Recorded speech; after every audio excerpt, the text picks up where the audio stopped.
ছোটবেলায় অনেক রকম হবি ছিল। প্রথমে স্ট্যাম্প কালেকশন, এরপরে কোনো এক সময় কয়েন কালেকশন, কিন্তু খুব বেশি দিন টিকে নেই। 8-9-এ যখন পড়ি তখন থেকে শুরু হলো আমার রেডিও শোনার বাতিক। শুরুর দিকে শুনতাম বাংলাদেশ বেতারের ওয়ার্ল্ড মিউজিক। রোববারে আমাদের স্কুল ছুটি ছিল, রোববারে হতো ইয়োর চয়েস। সেটা অত্যন্ত প্রিয় অনুষ্ঠান ছিল। এখনো মনে হয় আনোয়ারুল নামের একজন প্রেজেন্টারের গলা শুনতে পাই। আরেকজন মেয়ে ছিল তার সাথে, আমার নামটা মনে নেই, খুব সম্ভবত সাজিয়া বা এই জাতীয় কিছু একটা হবে। ক্লাস 9-এ থাকতে মোটামুটি ইংলিশ গানের দিকে ঝোঁকটা চলে গিয়েছিল। বিভিন্ন ধরনের ইংলিশ গান শুনতাম। আমার কাছে যদিও পপ মিউজিক বেশি পরিচিত, ভালো লাগত। যাই হোক, এরপর ধীরে ধীরে অন্যান্য বেতার শোনা শুরু করলাম। প্রথমে মনে হয় বিবিসি, এরপর ভয়েস অফ আমেরিকা, কিছুদিন পর ডয়েচে ভেলে, আরেকটু পরে অন্যান্য বেতার সম্প্রচার কেন্দ্রের ইংরেজি অনুষ্ঠান শোনা শুরু করেছিলাম। এটার একটা আলাদা মজা ছিল। যত দূরের অনুষ্ঠান ধরতে পারতাম তখন মনে হতো যে কিছু একটা আবিষ্কার করেছি। কলেজে পড়ার সময় যাতায়াতের ভাড়া বাঁচিয়ে বিভিন্ন রেডিও স্টেশনে চিঠি লিখতাম। তারা কেবল যে এয়ারওয়েভসে উত্তর দিত তা না, বিভিন্ন জিনিস, সুভেনিয়ার, স্টিকার, স্ট্যাম্পস, পেনেন্ট ইত্যাদি পাঠাতো। বছরের শুরুতে ক্যালেন্ডার আসতো। এসবই অন্যরকম একটা মজা ছিল।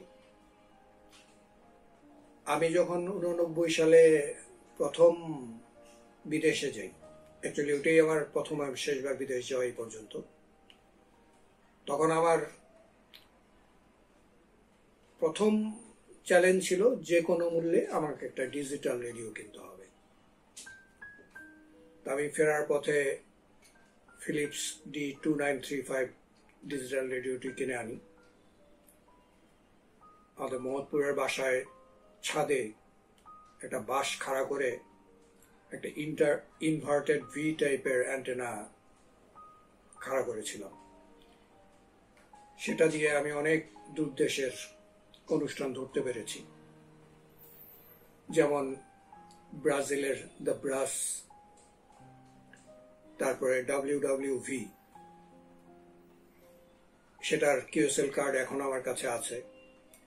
তারপরে সাইপানে একটা রেডিও স্টেশন ছিল KYOY, এটা একটা পপ মিউজিকের রেডিও স্টেশন। খুব ভালো শোনা যেত না। আমি মনে হয় যে পরিচিত একটা গান ছাড়া ছাড়া ভাবে শুনছিলাম। সেটা শুনেই রিসেপশন রিপোর্ট পাঠিয়ে দিয়েছিলাম স্টেশনে, এবং সেটাও যথারীতি QSL কার্ড পেয়েছিলাম। যদিও QSL কার্ডটা এখন আর আমার কাছে নেই, কোনো এক হকে হারিয়ে গেছে। এখনো রেডিও শুনি, তবে আগের মতো আন্তর্জাতিক বেতার কেন্দ্র আর নাই। আপনি নব ঘোরালেই দেখবেন সব চাইনিজ স্টেশন।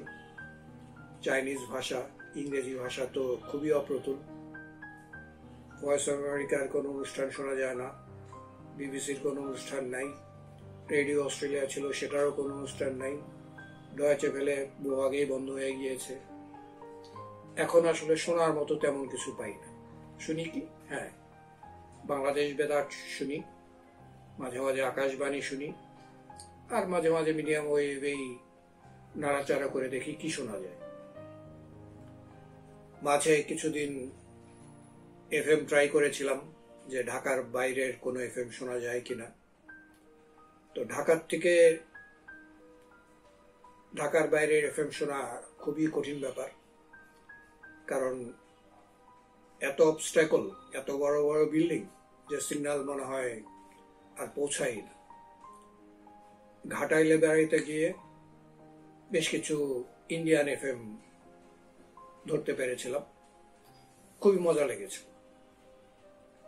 এখনো শুনি রেডিও, বাংলাদেশ বেতারের খবরটা শুনি মাঝে মধ্যেই, মাঝে মাঝে অন্যান্য অনুষ্ঠানও সময় পেলে শুনি, কিন্তু আগের সেই মজাও নেই।